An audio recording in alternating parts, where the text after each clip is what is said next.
Welcome to the TCW Podcast. I'm with myself, Michael, joined by Harvey Gregson. Thanks very much for joining us, Harvey. Hey mate, you okay? Yeah, you're right. Obviously, just go from the start, really. Obviously, you started the field and obviously had numerous loan spells, and then obviously you signed for Aston Coles. I mean, how was that going from like a full-time outfit in field to then like dropping a few divisions and obviously playing more regular football, but in terms of that, like kind of drop down to a lower division, really. Yeah, well, obviously Fylde was good because I come through like the scholarship program they have. So I was full time during that, and then I did a couple of years full time with Fylde as like a pro, even though it's only Conference North. But I had a good few years there, a good few loan spells as well. Bamber Bridge, Prescott, um, Redditch, Bromsgrove. I think that's them all really, but. I played quite a bit of football in all of them, to be fair, which probably set me up well for when I come to leave Fylde. Yeah, and then obviously you spent 5 months at Afton. Um, I know obviously they were struggling at the time, but obviously you mentioned before the meet that obviously you have to defeat against Maxfield. Obviously Neil Young senior was really impressive here, wasn't he? I mean, how was that 5 months season after like? It was good. Obviously, that's the first club I've come to on my own after Fylde, so it weren't alone. Bit different, getting paid in envelopes, pay as you play, not a contract. But um, like it was a good change because I was wanting to enjoy football and play regularly, which I did. So I really enjoyed it, to be fair. Yeah, yeah. And then obviously Marine come interest, as we just said. Then for you, was that just an easy decision for you? And obviously, Rafton was struggling at the time, so and obviously Marine were obviously trying to get back to the NPL, weren't they, fairly? Yeah. Obviously, yeah, I think it was bottom of the league with Everton when we played Mac. Got beat 5-0. Neil Young was watching and ended up putting 7 days in, which was pretty easy to decision to make, really, when it obviously not just because Everton weren't doing so well, just because it was a little bit of a step up, even though it was just the same league, a little bit more professional, they got bigger aims, really. So, yeah, it was quite an easy decision. Yeah, yeah. And then obviously you signed in December 2023, didn't you? And then obviously the year you've had really is pretty good, really, to say the least. I mean, obviously the playoffs you won the Senior Cup, and then obviously winning that Max Shield. I mean, how was that for you? That first 7 months, because quite a lot. You achieved quite a lot, didn't you? Really, in your first season. Yeah, obviously I come in, played a few games in and out of the team, but then kind of got a bit of a rhythm going where we was winning pretty much every week. The odd game we'd lose, and then when coming to the end of the season, we realised we're going to be in the playoffs. Then I think we all pretty much believe that we can go up because we were really good that year, and we weren't scared of anyone. So knew we had a good chance going up. Really. No, so you talk about that playoff final. I mean, I know from the outset everyone would have expected Maxfield to win. I guess Maxfield probably thought it was going to be probably easy, but they probably expected to win. I mean, what was obviously as a squad really? What was your thoughts going into the game? Obviously you knew it was a sellout and the kind of thing. Was you really not bothered by it, but kind of you just more focused on just trying to win the game and believed in yourselves really? Well, to be fair, we were probably excited that it was a sellout. We didn't really bother us in a negative way. We get to play in a big game in front of a big crowd, so we were looking forward to it, and we knew we can win the game because we probably were a better team than them all in. Even though they might have a few standout players or whatever, we were probably a better team. So yeah. Yeah. Was you expecting like because I'll be honest, I wasn't. So I've been watching Marine about 10 years now, and I couldn't believe 1,200 people from Marine went to we got 1,200 to that game. I mean, was you expecting anything near that? Like when Obviously, our home following is very good. Away is good as well, but to bring that amount of people to an away game, sell it out, and be loud as well. yeah, People weren't just coming for like a day trip; they were coming to support, which made it good. It made it good to play in front of that whole terrace was full of Marine fans, so it was good. yeah, yeah. And then obviously you spent what about year and a half, 2 years under Neil Young. How was he like to play under really? I really enjoyed it under Neil. I think we work quite well. As in, he gives me an instruction, I just do it. That's like kind of what type of player I am. Nothing too fancy. I just do as I'm told, really. And I think he liked that. So I really enjoyed it. It gave me like a lot of confidence in the second year as well, because I was doing jobs for the team which I might not usually do, but I felt like he had a little bit of trust in me to do it. So I enjoyed it. Yeah, and then obviously with Bobby is yeah, how's it been under him like, and then what would you say like the differences between him and obviously Neil really? Um, well, obviously, we had Bobby the Gaffer as a player. I've had him for the last 2 years. Everyone gets on with him really well. So it wasn't like a massive change, him becoming a gaffer. He's still the same person. He just tells us what to do on a football pitch. And you've got to listen to him, even though everyone pretty much did when he was a player. It's just, he just adds his own little tweak onto things, and the lads respond well to it because he looks after you. So Yeah, and obviously for me anyway, because I go most of the games, feels like there's been a bit of a sea change after Radcliffe, isn't it? Because obviously before then, I know we started quite well, but then obviously there was a period of 4 or 5 games where we had a couple of heavy defeats.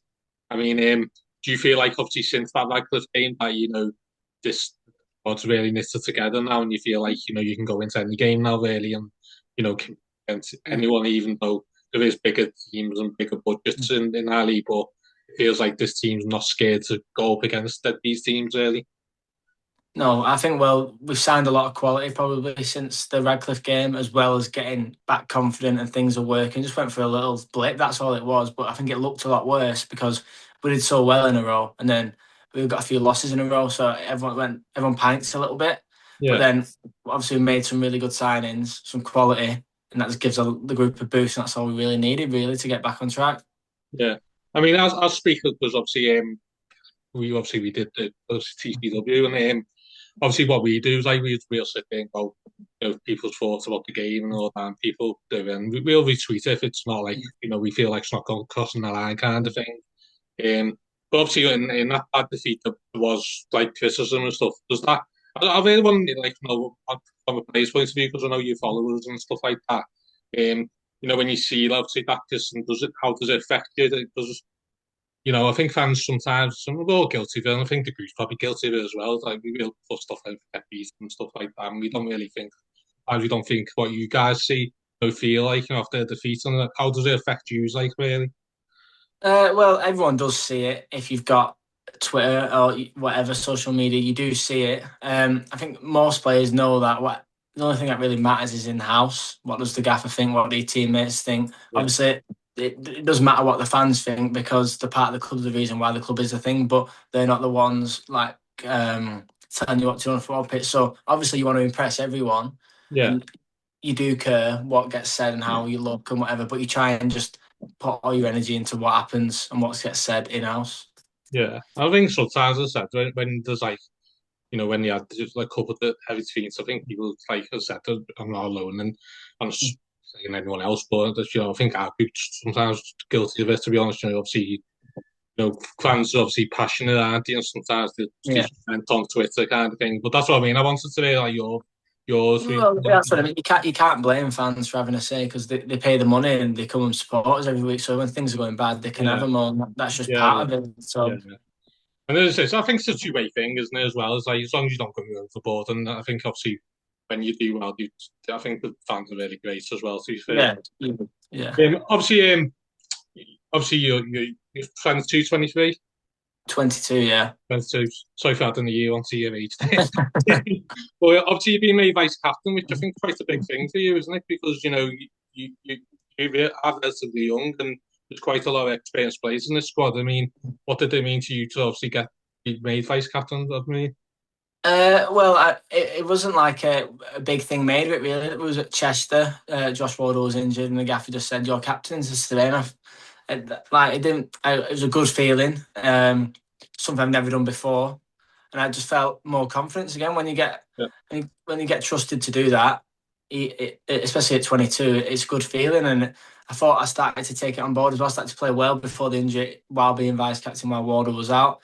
So it's just a bit of a shame the injury come as it when it has because we was like personally I was doing quite well. The team was doing well, and Yeah. obviously I was captain the team at that time. So Yeah.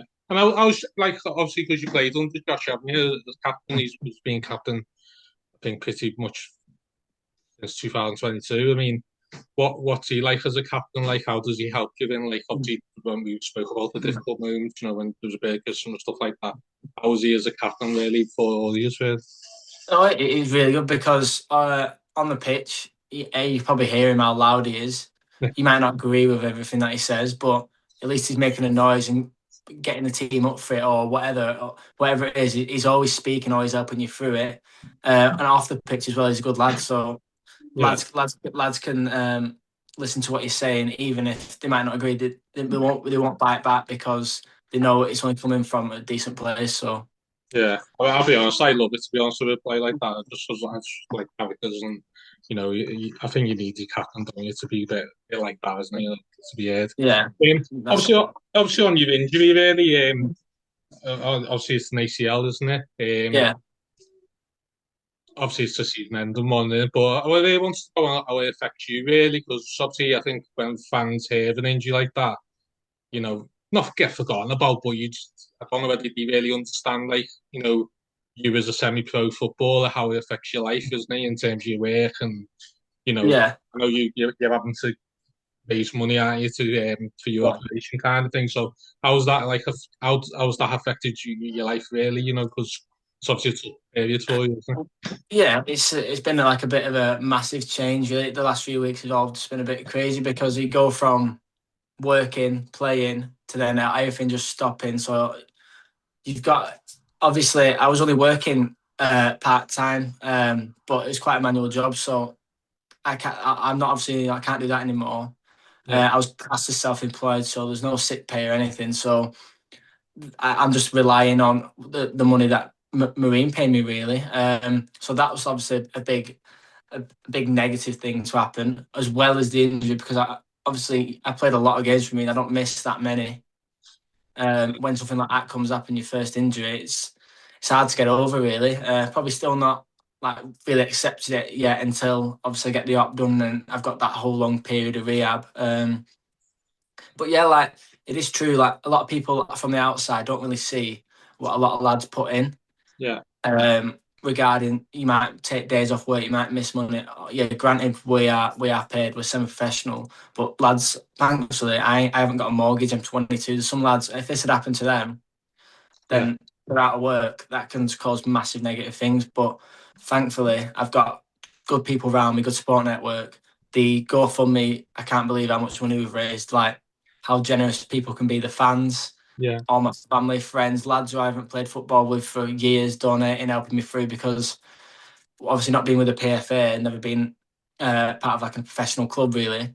yeah, They'd usually help, but without that, I'm either going to have to go on the NHS waiting list, which could take a year before I even get the op, or then obviously the club are going to help me, but I can't rely on the club because obviously they've got the club aren't got unlimited money. It's got to come from a budget, and yeah, it's hard to justify all that money when they've got a team to go out and a team that can they've got a team that can do really well good things in a year. And imagine that budget could be going elsewhere on players or stuff like that. But thankfully, the club have been really good. They're gonna help me with the operation, help me with the rehab. So, but it has been tough, but it's only gonna get better, really, isn't it? So, yeah. I think it's right the club help you, to be honest, because I think, like, you've been so good in them 2 years, and there, you've helped the club in the last 2 years, so I think it's only right that they support you. yeah, And said if anyone who's watching this, I know it's around 6,000 now, isn't it? Something like that. yeah, it's about 6,500 now, which is Yeah. really So, good. if anyone's watching this, it doesn't matter if it's £10, £20, anything you can donate Yeah, would be appreciated. And as I said, I'm speaking for myself here, but I feel you're a player who always gives 110%, no matter what. yeah, I think, we as a club and supporters should support you as much as we yeah. can, really. Just if you do raise the money, you're not going to leave next season. No, no, no chance. Joking, I'm obviously joking there. But yeah, I mean, obviously, obviously last season, yeah. Do you feel like obviously there's been you're better off with that experience, really? Because obviously last season it took probably till January, February before I really thought we like got to grips with the league. Whereas I feel like this season, like lads like yourself, well, obviously the injury and obviously the lads who are playing. I know new lads have come in, but the lads who were there last season, you look a lot more, confidence and more, and feel like more he's at this level. Am I right in saying that, really? Well, yeah, last year was probably just a bit naive, getting punished by obviously the standard of players gone up, and we were getting punished every week. A lot of it was bad luck. A lot of it was just not doing that extra bit. But learning at the Conference North probably takes a bit of time, and that's what we learned last year. All it is a bit of confidence and getting the right players in, and before you know it, you can fly up the leagues. It's always very tight. Yeah.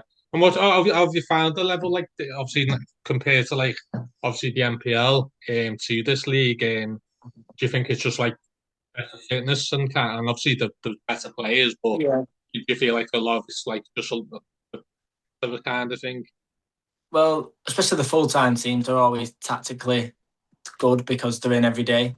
They're Yeah, probably a little bit fitter. They've got probably better quality players, but there's there's good players all over the league. In the MPL, there's a few, but they're not in every team. Whereas there's probably one or two really good players in every team. So yeah, there's always a chance you can lose a game by a little bit of magic, really. yeah.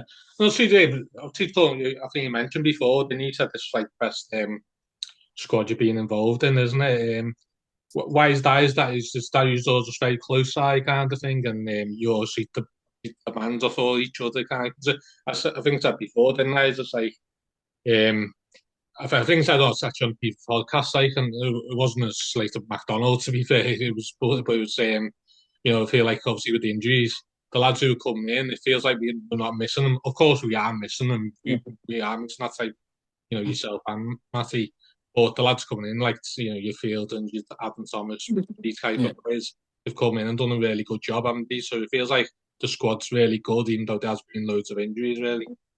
Yeah, there's not many. Well, there's none weak links really. Like it's one player injured, one might come in, and obviously as a group we're all really, really like tight this year. I'd say because everyone just gets on. But then you got the quality of players as well that have been brought in. You got Deck, Anson, Yeah, obviously you got Odin from Everton, really good. Fraser in net, really good. Like good players that help the team, and it just if you got good players around you, you can up your game. So I think that's why we're having a really good start to the year. yeah. And there's obviously you talk about like the goose tightness as well. I mean, obviously you made the journey to Bedford, even though you are injured, kind of thing. Yeah. Does that does that prove that? Because I'm not too sure that happened all the time with like in the club or whatever. Yeah. Some players might go out and not going there, because I'm injured in it. But does that prove like how like together you are that yourself, see how probably the season that you are willing to go all the way to Bedford even if you're not really involved. You know what I mean? Well, yeah, obviously I'm not there to play the game, but you think about it, it's like it's a Saturday with your friends really because we're all mates, you know what I mean? We all Yeah, get on, the bus journey's good, whatever, and then obviously especially I'd have done it anyway, but even being made vice captain, I want to be there. I want to help when I can or just be around it because I don't you can get left out and people forget quite quickly in football and I don't really want that to happen to me. So yeah. And obviously, I know, obviously, you're not going to be a part of it, like obviously boxing against Southpaw stuff like that. But obviously, what have you liked obviously about the fan base kind of thing? Because obviously, it's probably gone from like obviously Afton probably had like 200, maybe yeah. 300 push, but obviously now, as you said, you're getting 1,200 kind of thing. And I think the fans are quite good, even if you do like Yeah. the money all the time, like but the fans are really good in my opinion, don't they? But how have you felt with the connection with the fans, like really? I think that they're really good. They're probably one of the most consistent in the league. Really, they're always there, no matter what. Whereas some fans bases go up and down on attendances or based on performances, but they're really good. They're always behind you, even when we've had. I remember like last year when we were rock bottom, still there, still coming to games. Yeah, So you can't complain that as a player. That's all you really want.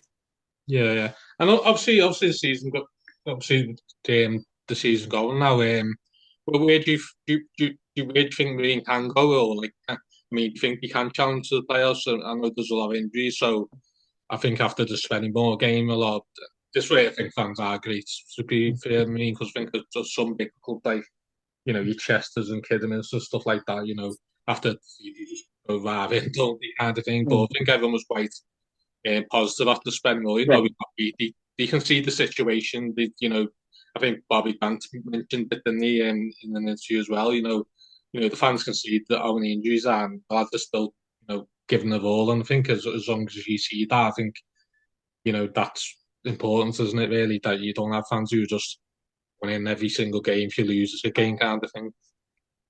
yeah. Obviously, there is going to be ups and downs in the league, but especially with injuries. But even with the injuries, the quality that I've got and the team can definitely go playoffs. It's a shame that we've really had a fully fit squad, because the team and the squad that we've got is really really talented and a good group. So I still think with the injuries, they can go as high as they want to, really, depending on obviously how the season plays out. But it is a shame, the injuries and the bit of bad luck that we've had, but they can definitely get a run together and push for playoffs. And obviously, I mean, obviously, but watching yourself, I think you were probably playing really well at the time. Is that really frustrating for yourself? Because I think, like, just before that injury, I think, because I think with the team, it's always with the team that gets in people's faces, and stuff like that. And I think you're like catalyst to that, really, isn't it? Because you're a big, powerful Mm. centre midfielder who likes to get about poor tackling. So was it really frustrating for you to get that injury, really, like at that period, really? Yeah, especially at that point in time, because we was on a bit of a run. Obviously, vice captain playing well. It's just because at the start of the season, I played okay in games. I wasn't really that consistent, but then I started to pick up my usual form, Yeah. start playing well. The team's playing well, getting results, and then obviously something like that happens. But I can't control it. It's happened. So all I can do now is just get around the group and just try and help the team do as well as they can. What is the time frame? Do you think it'll just be pre-season next in the summer? Yeah, And yeah. So it's going to be. I've got my operation on January the 12th, I think. yeah, Which they usually say, obviously back to games is 9 to 12 months after the op. Um, Obviously depending on how rehab goes, I'll hopefully get back in training. I don't know how long, but let's get back as soon as I can. And I'm gonna do everything I can to get back as soon as I can. yeah. So yeah, obviously we'll obviously anyone who's watching this, as I said before, just so no matter what it is, even if it's £10, just try and help. We'll put a link out as well to your you know, your funding that your Yeah, funding. I want to thank you very much for joining us. It's been a pleasure, Harvey. yeah, pleasure. Really enjoyed it. Yeah.